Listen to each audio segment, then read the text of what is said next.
Il est temps de vous informer sur Radio Afrique Unie, la voix et la perspective africaine. L'information à la une et tout ce qui façonne notre continent en économie, politique, culture, innovation et en développement, c'est ici. À la présentation, je suis Jimmy Choukrani.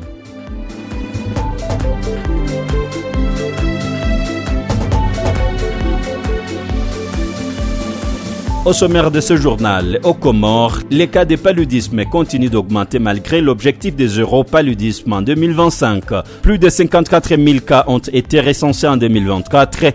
Face à cette situation, les autorités misent désormais sur la vaccination. Africa CEO Forum, des ambitions économiques et attentes concrètes.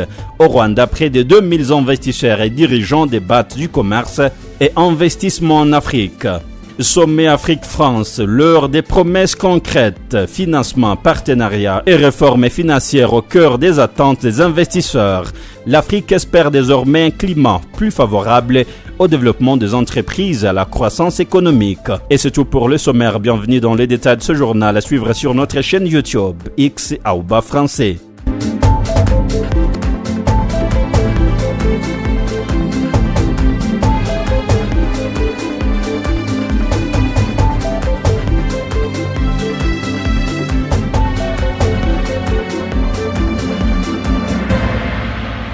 Au lendemain du sommet Afrique-France au Kenya clôturé hier, l'heure est désormais aux attentes concrètes.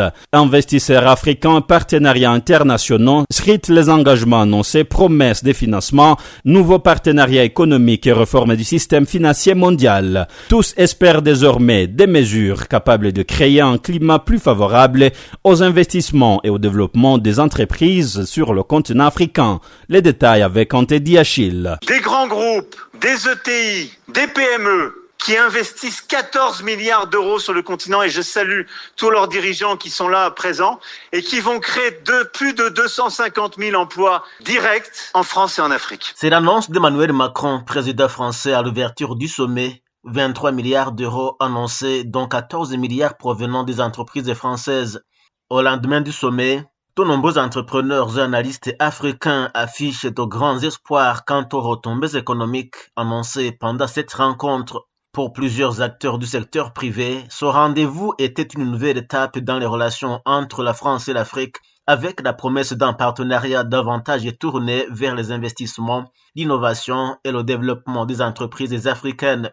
Pour Mariam Diop, chef d'entreprise sénégalaise, c'est une occasion de nouer des partenariats avec d'autres entrepreneurs. Nouer des partenariats pour le fonds, trouver éventuellement aussi des cibles d'investissement, des clients potentiels, et surtout, dans le cadre de la levée de fonds, à essayer aussi d'entrer en contact et d'identifier de potentiels investisseurs. Les entrepreneurs attendent surtout des résultats concrets dans plusieurs secteurs stratégiques comme les infrastructures, les technologies numériques, l'intelligence artificielle, l'énergie propre ou encore l'industrialisation verte. Les annonces de financement et de nouveaux partenariats nourrissent l'espoir de voir émerger davantage d'opportunités pour les entreprises locales, les start-up africaines et les jeunes porteurs de projets. Beaucoup espèrent également un meilleur accès aux marchés internationaux et à des financements plus accessibles. Le sommet aura permis, d'après Eric Amsuga, entrepreneur, de consolider les interactions entre les zones de libre-échange interafricaines. L'intérêt de ce type de forum, c'est organiser les rencontres, car les rencontres sont le début des projets, le début du développement. Donc, ce type de forum remplit pleinement son rôle en provoquant ces rencontres. La chance déjà de côtoyer des entrepreneurs venant de tout le continent, mais ce type de forum a un emplacement, un cadre idéal pour avoir ces interactions. On parle beaucoup de zones de libre-échange africaines. C'est le gros sujet du moment et la grosse mode. Et ce type-là d'événements permet de matérialiser avec les échanges entre l'Afrique de l'Ouest, l'Afrique de l'Est, l'Afrique du Nord, l'Afrique du Sud, etc. Autre attente majeure, la réforme du système financier international. Plusieurs entrepreneurs africains dénoncent depuis longtemps le coût élevé des crédits et les difficultés d'accès au financement. Les discussions autour d'une architecture financière plus équitable sont donc suivies avec attention, car elles pourraient permettre aux entreprises africaines de se développer plus facilement et d'attirer davantage d'investissements étrangers. Passer de l'aide au développement aux investissements. Une aide doit avoir un début et une fin pour permettre une indépendance économique africaine. C'est la lecture d'Aham Gaysen, macroéconomiste. Une aide, elle doit se terminer à un moment donné parce que une bonne aide n'existe pas et une aide doit préparer sa fin pour qu'elle puisse s'achever. On voit qu'on est dans un système qui se perpétue, qui est en train de créer ses propres règles, qui se nourrit par lui-même et qui ne tend pas à s'arrêter et crée une certaine dépendance, par rapport aux pays qui reçoivent cette aide. Donc pour nous, ce serait important justement de créer de nouvelles règles, vu qu'il y a beaucoup de débats sur l'avenir de la solidarité internationale. On ne parle même plus d'aide parce que le mot aide devient un mot, disons, péjoratif, on va dire. Et même sur cette solidarité internationale, c'est aussi beaucoup d'investissement. Donc ce serait vraiment appeler les mots par les bons termes et aussi pouvoir voir comment être dans plus d'équité dans les différents rapports. Le sommet Afrique-France a mis l'accent sur la jeunesse, l'innovation et les industries créatives et suscitant l'espoir des entrepreneurs africains qui voient dans le numérique et les nouvelles technologies de futurs moteurs de croissance. Dans un contexte de concurrence entre grandes puissances en Afrique, plusieurs acteurs économiques estiment que ces partenariats pourraient créer davantage d'opportunités pour le continent. Le renforcement de la coopération sécuritaire entre la France et le Kenya est également perçu comme un facteur favorable aux investissements. Le président Kenya William Ruto ambitionne par ailleurs de faire du Kenya un hub régional des investissements en Afrique de l'Est, tandis que le président français Emmanuel Macron cherche à redéfinir les relations franco-africaines au-delà du modèle de la France-Afrique. Alors que les dirigeants africains réclament une place juste dans les grandes décisions mondiales, l'ONU estime que le continent n'est plus seulement un partenaire d'avenir, mais déjà un acteur incontournable de transformation globale. Au sommet Africa Forward, Antonio Guterres a plaidé pour une Afrique plus forte, mieux financée au cœur des nouveaux équilibres économiques mondiaux. Keza Deborah nous signe ces récits. Le sommet Afrique Forward aura été marqué par un message fort. L'Afrique veut désormais parler d'égal à égal avec le reste du monde. Dans son discours, le secrétaire général des Nations Unies a salué le leadership africain dans plusieurs grands dossiers mondiaux. Réforme de l'architecture financière internationale, création des nouveaux mécanismes pour renforcer la position des pays endettés ou encore la volonté de revoir les systèmes de notation du crédit jugé défavorable au continent. Selon lui, l'Afrique joue aujourd'hui un rôle moteur dans la transformation des institutions internationales héritées de 1945, un système qu'il estime dépassé et inadapté aux réalités actuelles. Le chef de l'ONU a également rappelé que le continent reste sous-représenté dans les grandes instances de décision, notamment au Conseil de sécurité des Nations Unies et dans les institutions financières mondiales. Autre sujet majeur, la crise climatique. Antonio Guterres a dénoncé une profonde injustice. L'Afrique, responsable d'une faible part des émissions mondiales, subit pourtant de plein fouet des conséquences du réchauffement climatique, pertes agricoles, déplacement de population et ralentissement économique. Pourtant, le continent possède un potentiel énergétique considérable. L'Afrique détient environ 60% du meilleur potentiel solaire mondial, mais ne reçoit que 2% des investissements mondiaux dans les énergies propres. Et alors que près de 60 millions d'Africains vivent encore sans électricité, le secrétaire général estime qu'avec des financements adaptés, le continent pourrait produire d'ici 2040 10 fois plus d'électricité qu'il n'en consomme entièrement à partir d'énergies renouvelables. Le discours a aussi insisté sur les ressources minières stratégiques africaines essentielles à la transition énergétique mondiale. Antonio Guterres appelle à mettre fin à un modèle où les matières premières africaines sont exportées sans bénéfice suffisant pour les populations locales. Pour lui, les peuples africains doivent devenir les premiers bénéficiaires des richesses du continent grâce à la transformation locale, à des chaînes de valeur plus équitables et au respect des normes environnementales. Enfin, le sommet aura mis l'accent sur la jeunesse africaine. D'ici 2050, une personne sur 4 dans le monde sera africaine. Une génération que les dirigeants veulent placer au cœur des nouveaux partenariats économiques, notamment dans les domaines de l'intelligence artificielle, de la recherche et de l'innovation. Un partenariat que les participants souhaitent désormais construire sous le respect mutuel, des financements plus justes et une ambition commune, faire de la réussite de l'Afrique un moteur pour l'économie mondiale. Toujours dans ce journal, l'État gabonais, déjà actionnaire à 29% des Comilogues, veut renforcer sa présence dans le secteur du manganèse.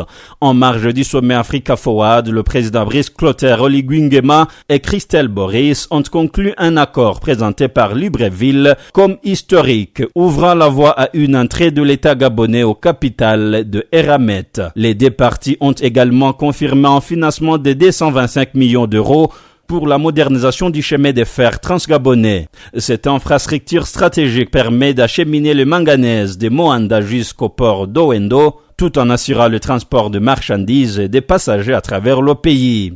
Aux Comores, alors que les autorités sanitaires s'étaient fixé l'objectif de zéro paludisme en 2025, les chiffres montrent une progression continue de la maladie dans l'archipel.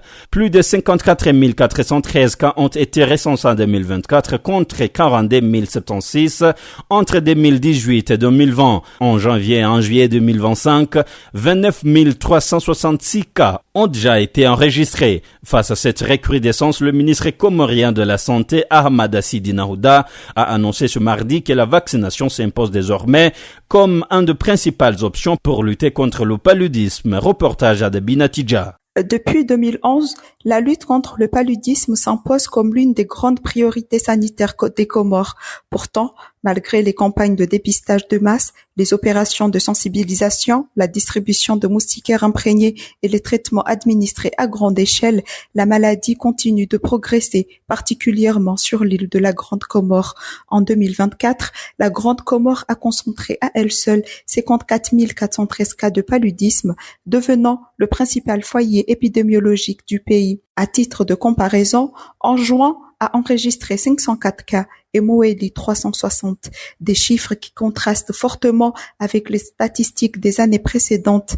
19 735 cas en 2018, 17 795 en 2019 et 4 546 en 2020, soit 42 076 cas cumulés sur 3 ans. La tendance reste préoccupante en 2025. Selon le programme national de lutte contre le paludisme, 29 366 cas ont déjà été recensés entre janvier et juillet. Face à cette recrudescence, le ministre comorien de la Santé, Ahmad Sidi Nahouda, a annoncé mardi l'ouverture de discussions avec les partenaires du gouvernement en vue de l'introduction du vaccin antipaludique dans le pays. Au-delà des campagnes de sensibilisation et de traitement à grande échelle, nous sommes en train de voir également avec nos différents partenaires pour voir comment disposer du vaccin contre le paludisme afin de mieux protéger nos citoyens. Nous devons travailler en parfaite synergie afin de lutter ensemble contre cette maladie qui perdure dans notre pays. Une perspective saluée par l'Organisation mondiale de la santé. L'OMS considère en effet que les vaccins antipaludiques associés à de nouveaux outils de lutte antivectorielle et à une amélioration des stratégies de traitement constituent une avancée majeure dans la lutte contre la maladie. L'organisation rappelle toutefois que l'élimination du paludisme ne peut reposer uniquement sur les autorités sanitaires. Elle nécessite une mobilisation multisectorielle impliquant également le logement, l'agriculture, l'éducation, l'environnement et les finances. Pour l'heure, l'objectif gouvernemental de 0 cas de paludisme en 2025 reste hors d'atteinte. Mais pour les autorités comoriennes, la vaccination apparaît désormais comme un levier essentiel pour freiner durablement la propagation de la maladie. Depuis Moroni, Adabi Natidja pour Radio Afrique Unie. En République démocratique du Congo, l'opposition tente de se structurer face au projet de révision constitutionnelle évoqué le 6 mai 2026 par le président Félix-Antoine Tshisekedi, une initiative que ses adversaires considèrent comme une voie vers un éventuel troisième mandat. Cette perspective suscite des vives critiques de la part de plusieurs formations politiques, aussi bien à l'intérieur du pays qu'au sein de l'opposition en exil, qui attendent désormais intensifier leur mobilisation. À Kinshasa, 3 réunions sont déjà tenues autour de cette question. La première s'est déroulée au lendemain de la conférence de presse du président Félix Tshisekedi, le 6 mai 2026, au cours de laquelle il avait publiquement évoqué l'éventualité d'un troisième mandat si le peuple le veut selon ses propres termes. Le deuxième rencontre s'est tenue lundi 11 mai, tandis qu'une troisième aurait déjà eu lieu le lendemain à fin de journée. Le Pentagone a annoncé mardi une nouvelle estimation du coût de la guerre en Iran, désormais évalué à près de 29 milliards de dollars, soit une hausse de 4 milliards par rapport aux précédentes projections. Au même moment, le ministre qatari a averti que Téhéran ne devait pas se servir du détroit d'Ormuz comme moyen de pression sur les monarchies pétrolières du Golfe. Sur le plan diplomatique, les discussions entre Washington et l'Iran restent au point mort, alimentant les inquiétudes des marchés financiers et ravivant l'incertitude sur les bourses mondiales. Et à fond 13 ans après son lancement par Jeune Afrique en 2012 à Genève, le Forum des PG africains réunit une nouvelle fois près de 2000 investisseurs et opérateurs économiques au Rwanda. Présenté comme un cadre stratégique destiné à renforcer le commerce et les investissements en Afrique, cette rencontre suscite toutefois des réserves chez certains observateurs. L'expert en économie Teddy Kaberuka estime que les résultats concrets demeurent limités et que le Forum devrait aller au-delà des débats pour déboucher sur des véritables accords capables de soutenir le développement du continent africain. Il est dans ses propos recueillis par Bénigne Mugisha. Les entreprises se rencontrent, ils discutent les affaires et échangent les opportunités d'affaires. Comme c'était une initiative privée, avec le temps, les chefs d'État, les chefs de gouvernement ont pris l'intérêt.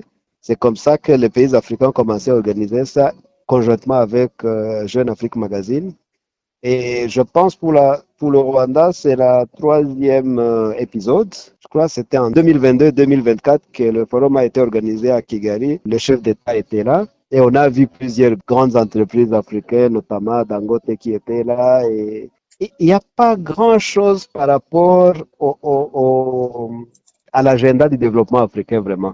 Je n'ai pas encore vu ça, ce qui est d'ailleurs un élément de critique par rapport à ces forums. Parce que quand tu vois le taux de participation, est très élevé. Quand tu as plus de 200 patrons d'entreprises qui sont regroupés dans une même salle, je pense qu'il y a une opportunité qui n'est pas encore saisie jusque-là. Il y a vraiment cet appétit de la part des patrons d'entreprise, mais il n'y a pas un engagement au niveau structurel. Ça veut dire qu'on n'a pas encore vu, par exemple, des accords qui sont signés entre le secteur privé et les entreprises, les grandes multinationales. On n'a pas encore vu l'engagement pris par les grandes sociétés par rapport aux petites et moyennes entreprises. Pour moi, ça reste un forum plutôt de dialogue, de conversation, mais pas vraiment un forum qui a pris des décisions concrètes. Quel avantage le Rwanda comme pays hôte devrait franchir pour ce forum? Il y a des avantages stratégiques parce que quand tu as plus de 200 chefs d'entreprise qui sont dans ton pays, ça veut dire que parmi eux, il y a ceux qui peuvent prospecter le marché pour l'investissement. Parmi eux, il y a ceux qui peuvent étendre leur séjour pour les vacances. Parmi eux, il y a ceux qui peuvent voir quels sont les potentiels de partenariat avec les entreprises locales. Au niveau stratégique, c'est bénéfique pour un pays d'accueillir un forum comme celui-ci.